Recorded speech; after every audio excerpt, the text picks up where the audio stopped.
우리 모두가 삶을 살아가다 보면 또한 신앙의 여정을 걷다 보면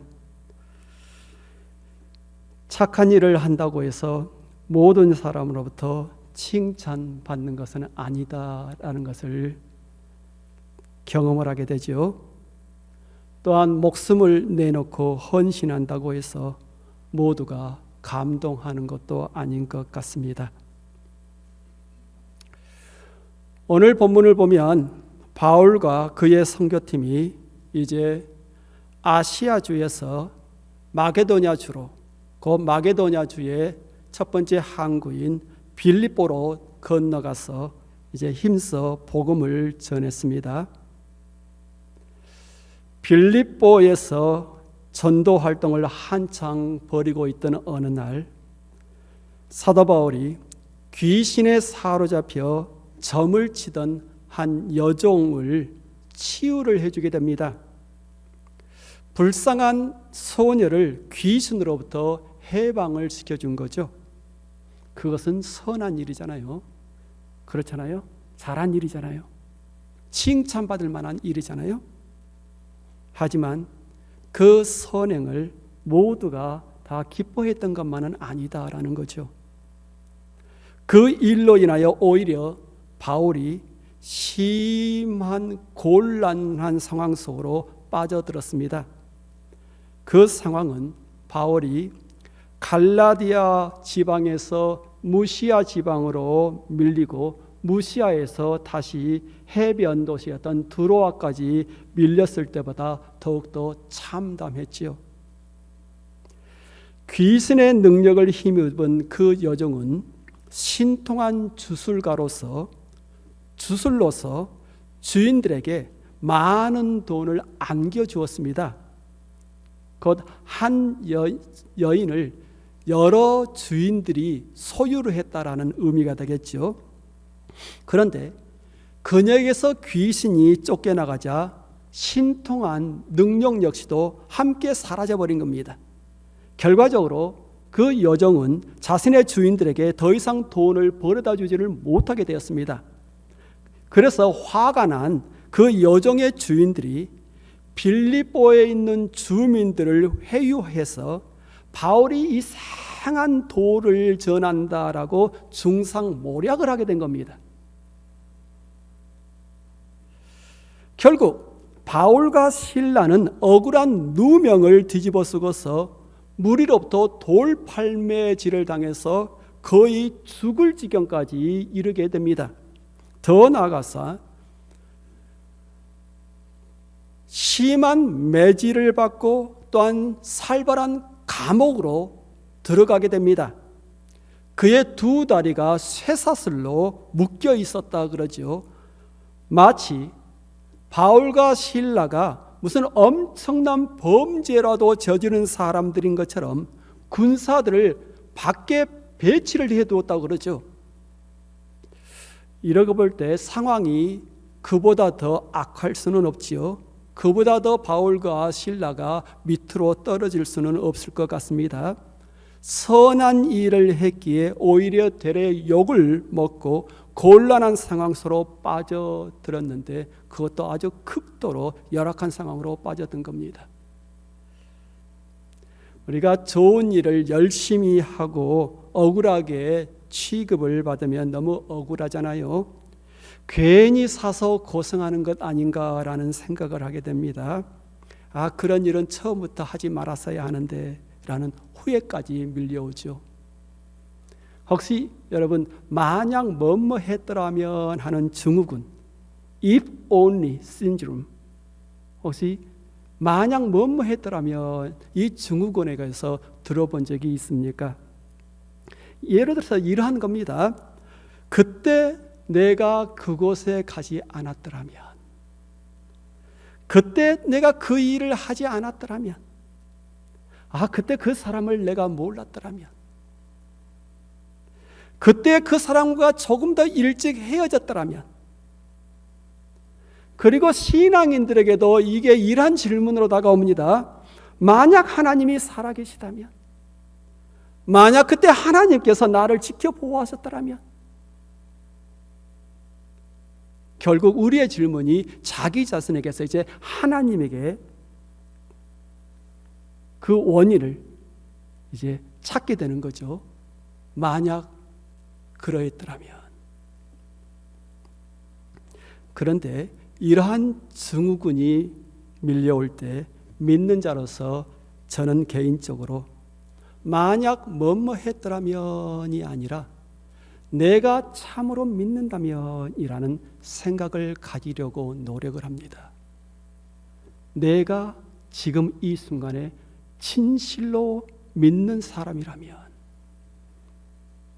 이건 내 자신에게 내가 스스로 던져주는 도전입니다. 만약 내가 참으로 믿는다면, 이러한 자세는 이렇게 또한 이런 생각으로 이어지죠. 비록 암담한 상황, 억울한 상황을 만나 지금은 힘들지만 그럼에도 불구하고 내가 하나님을 믿기에 낙담하고 있을 수는 없지. 내 믿음을 기뻐하사 하나님께서 나를 도와 이 어두운 터널을 빠져나갈 수 있도록 도우실 거야. 그래, 이 도전적인 상황을 하나님과 함께 헤쳐나가는 거야. 내가 상황을 불평한다고 해서, 내가 하나님께 불평한다고 해서 이 일이 해결될 것은 아니야.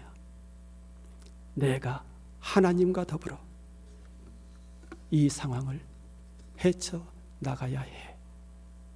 이러한 생각을 내 자신에게 자꾸만 불어넣어 줍니다. 만약 자신의 믿음이 진실되다면 현재 힘든 상황 속에서도 우리는 하나님을 찾을 수 있어야 합니다. 오늘 또 살아 역사하시는 하나님을 또한 신뢰를 해야 합니다. 하나님께서 우리에게 이렇게 말씀을 하십니다.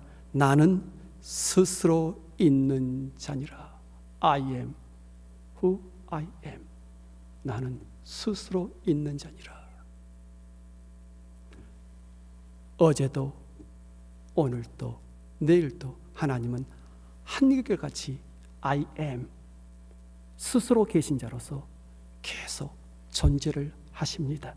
그리고 예수께서도 우리에게 이렇게 말씀하셨습니다. 나는 부활이요 생명이니 나를 믿는 자는 죽어도 살겠고. 그래서 만약 뭐뭐 했더라면 이라는 증후군이 밀려올 때 낙담 속에 머물러 있기보다는 임마누엘, 곧 지금 이 순간에도 함께 하신 하나님을 기억하고 그 하나님 때문에 다시 용기를 내고 두 주먹 불끈 쥐고 일어서려고 합니다. 사람 때문에 일어나는 것이 아니라 하나님 때문에 두 주먹 불끈 쥐고 일어서는 거지요. 사람 보면 낙담하지요. 상황 보면 낙심되지요. 하지만 하나님을 보기에 우리는 다시 그 하나님을 위해서 일어나는 거죠. 언젠가 한번 제가 Walking Through the Fire이라는, 굳이 번역한다면 불 속을 걸어서라고 이렇게 번역을 할 수 있겠네요. 이 책을 읽게 되었는데 이 책을 저자가 썼을 때 그녀의 나이는 30대 중반이었습니다. 이 저자는 로렐 리라는 분인데, 이 로렐 리라는 분이 어린 자녀 셋을 두었는데 호지킨 병이라는 참 희귀한 병에 걸렸습니다. 일종의 악성 림프종이라고 그러는데요. 이 희귀 암에 걸렸다는 것과 그리고 얼마 살지 못하고 곧 죽게 될 것이라는 의사의 진단을 받게 됩니다. 설상가상으로 이제 힘들게 투병을 하고 있는데 어느 날 집에 돌아왔더니 남편이 집을 팔려고 내놓았을 뿐만 아니라 이혼 수속을 밟고 있는 것을 알게 되었습니다. 아내가 너무너무 힘들어하는데 그런 아내를 본인이 테이크할 수 없다라고 생각돼서 아내하고 일찍이 이별을 하려고 한 거죠. 상황은 나날이 악화되어서 이제 그녀는 셋 아이를 데리고 조그마한 집으로 이사를 하게 됩니다. 하지만 그녀는 삶을 포기하지 않고 독창적인 방법으로 어려운 현실을 하나하나 헤쳐나가기를 시작을 하죠. 그래서 이 불속을 걸어서라는 이 책은 그녀가 그토록 어려운 시간을 어떻게 헤쳐나갔는지를 기록을 하고 있는 병상일기와 같은 책입니다. 의사의 진단과는 달리 그녀는 병으로 죽지 않고 회복되어서 지금은 전 세계를 누비면서 수많은 사람들에게 위로의 메시지를 전하고 있습니다. 성경을 통해 현재를 사는 법을 배웠다라고 사람들에게 말해줍니다. 성경을 통하여 지금 이 순간을 살아가는 법을 배웠다. 비록 현실이 힘들고 고통스럽지만 현실에 짓눌려 낙심하기보다 하나님을 믿는 믿음으로 그런 현실을 능히 이겨나가는 법을 배웠다라고 말을 합니다. 오늘 본문에서 바울과 실라는 선한 일을 하고 나서 오히려 억울한 누명을 뒤집어쓰고 깊은 감방에 갇혔습니다. 심한 매를 맞아 육신이 쑤시고 아파 늦은 밤이 되었는데도 잠에 들지를 못합니다. 그런데 그런 시간에 그들은 만약 뭐뭐했더라면 하는 이 증후군 속에 머물러 있지를 않습니다. 그들은 자신들의 처한 상황을 바라보면서 실망하지도 않습니다. 물론 자신들을 아시아 주에서 마게도냐 주로 건너오도록 하신 하나님을 비난하지도 않습니다. 오히려 그 깊은 감옥 속에서 그들은 믿는 자가 어떠해야 하는지를 본으로 보여줍니다. 바울과 실라가 깊은 감방에서 늦은 저녁에 하나님을 찬양을 하기를 시작하지요.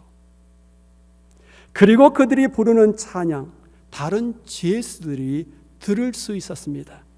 그래서 25절 이렇게 기록되어 있습니다. 한밤중에 바울과 실라가 기도하고 하나님을 찬송하며 죄수들이 듣더라.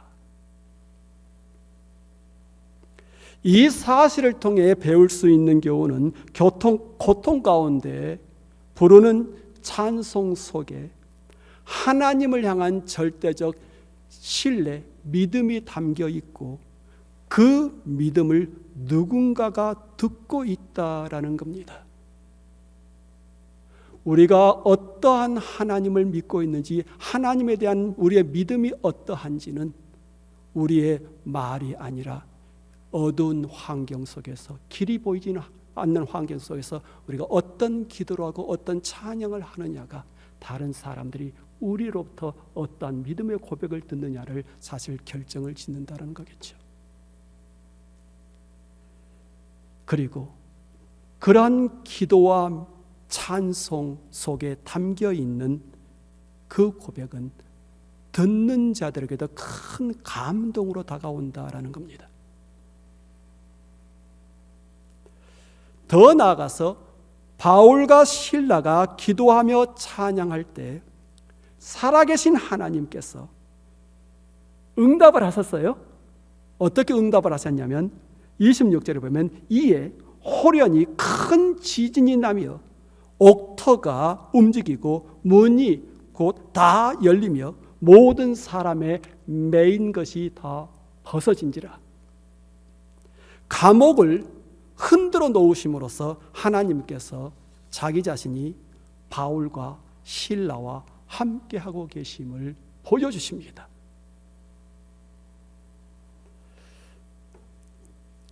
선택이라는 게 있잖아요.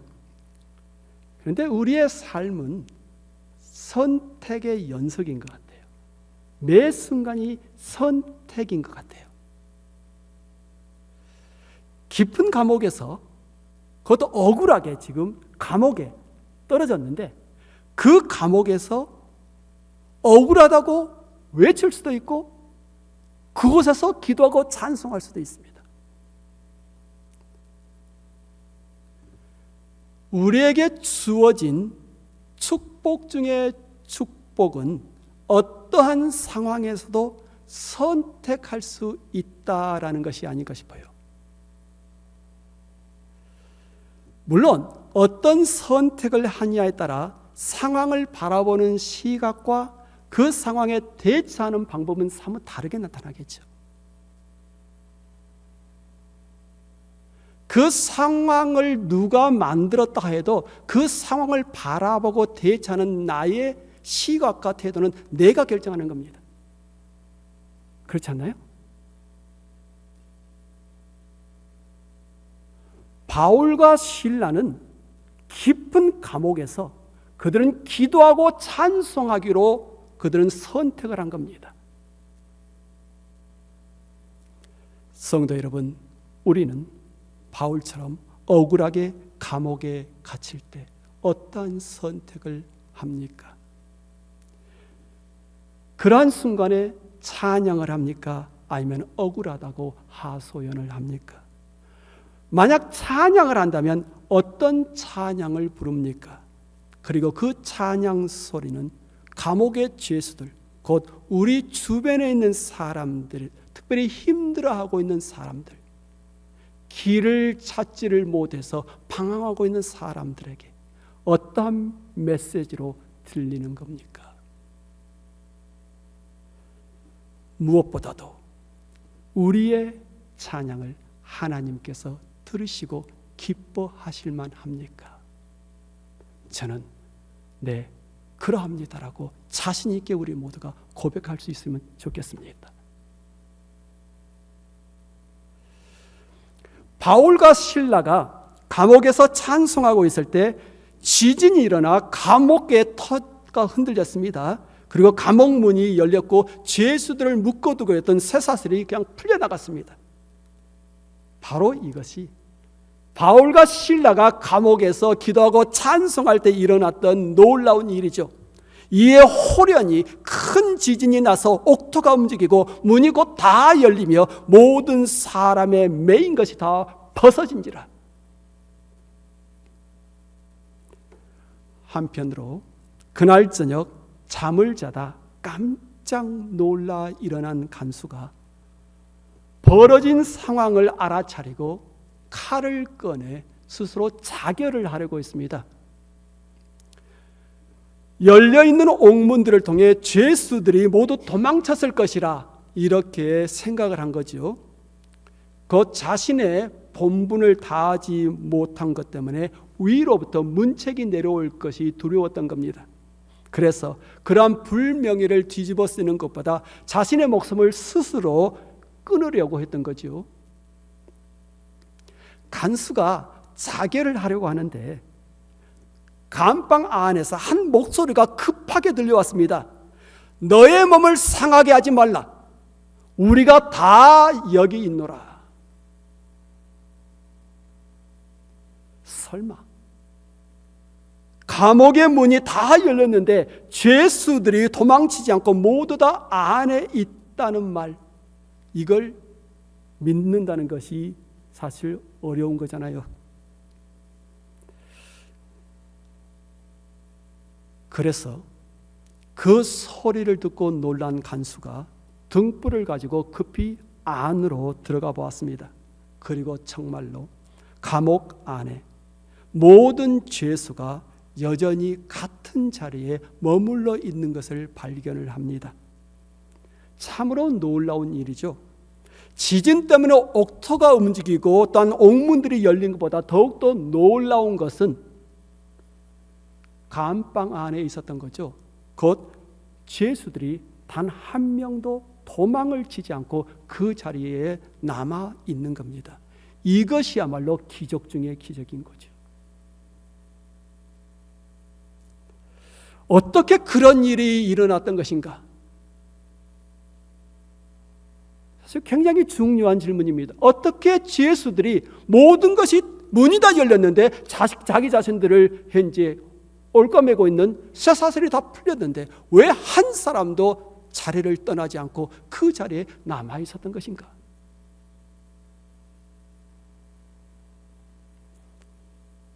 그날 밤 그 죄수들에게 어떠한 일이 일어난 게 분명하잖아요. 어떤 계기로 인해서 그들의 심정에 큰 변화가 있었던 게 분명합니다. 그렇다면 어떠한 이유에서 죄수들이 옥문이 모두 열리고 자신들에게 채워져 있던 쇠사슬이 풀렸음에도 불구하고 모두가 여전히 감방 안에 머물러 있었던 것인가? 그 신비한 일의 열쇠를 오늘 저희들이 읽었던 성경에 찾아볼 수 있습니다. 23절에서 25절 보면 많이 친 후에 옥에 가두고 간수에게 분부하여 든든히 지키라 하니 그가 이러한 영을 받아 저희를 깊은 옥에 가두고 그 발을 착고에 든든히 채웠더니 밤중쯤 되어 바울과 실라가 기도하고 하나님을 찬미하며 죄수들이 듣더라.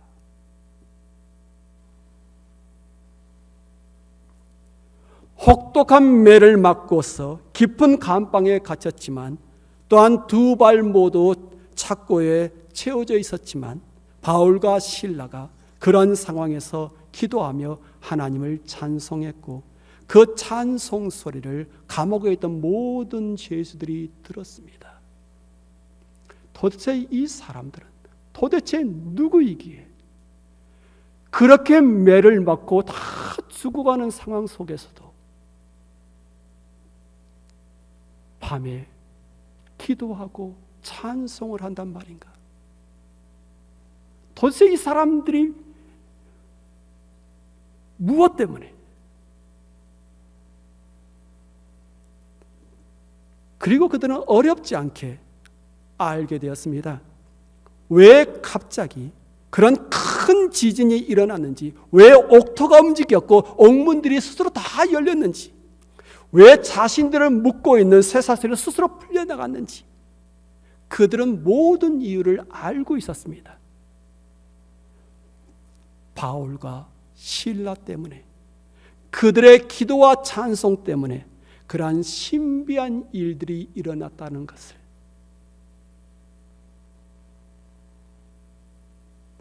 그날 저녁 그곳에 있던 모든 죄수가 그 사실을 그 어느 누구도 부인할 수가 없었습니다. 왜냐? 자신들의 두 눈으로 직접 목격한 일이었기 때문에 그렇죠. 그래서 감옥의 문들이 열리고 쇠사슬이 풀렸음에도 불구하고 그 어떠한 것도 그들을 감옥에 묶어둘 수 없음에도 불구하고 어느 누구도 그곳을 떠나가지를 않았습니다. 아니, 떠나가지를 못했던 거죠.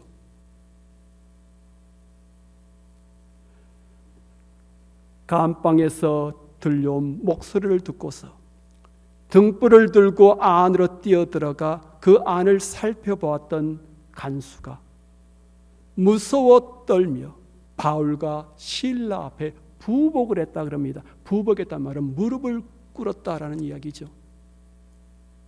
그런데 무서워 떨며 바울과 실라 앞에 무릎을 꿇었던 것은 그 간수만은 아니었습니다. 그 감옥에 갇혀있던 모든 죄수가 다 한결같은 자세였을 겁니다. 그들은 바울과 실라 앞에서 그들은 무릎을 꿇고 있었을 겁니다. 두렵고 경외하는 마음에서.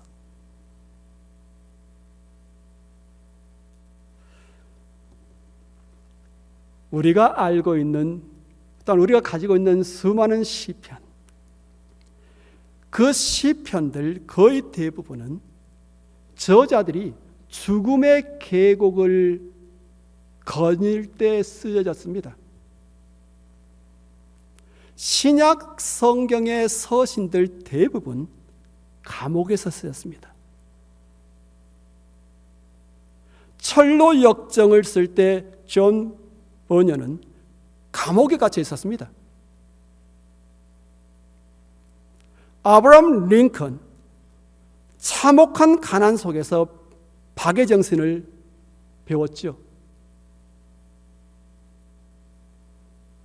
마틴 루터 킹 목사, 인종차별의 극심한 환경 속에서 그는 꿈을 꾸었고 결국 나에게 꿈이 있습니다라고 외쳤습니다.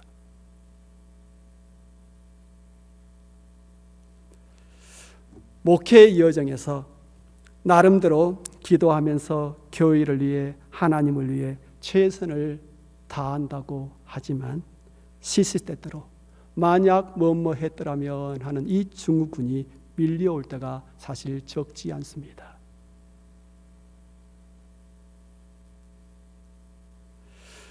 그래서 심적으로 무척 힘들 때 무릎 꿇고 기도하노라면 하나님께서 친히 간섭에 들어오시죠. 그리고 하나님께서 이렇게 말씀을 하십니다.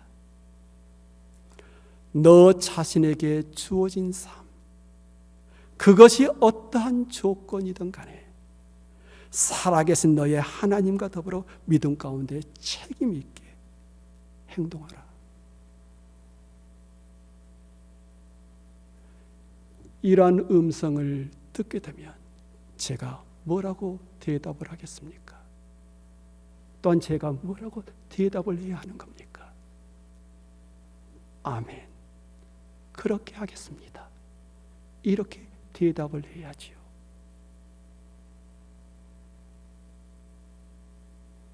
지금까지 목회 여정 사실 이렇게 걸어왔습니다. 성도 여러분, 우리 모두 바울과 실라처럼 깊은 감옥에서도 기도하고 찬양할 수 있는 신앙인들이 되어지기를 주의 이름으로 축원합니다. 아멘. 기도합니다. 주 하나님,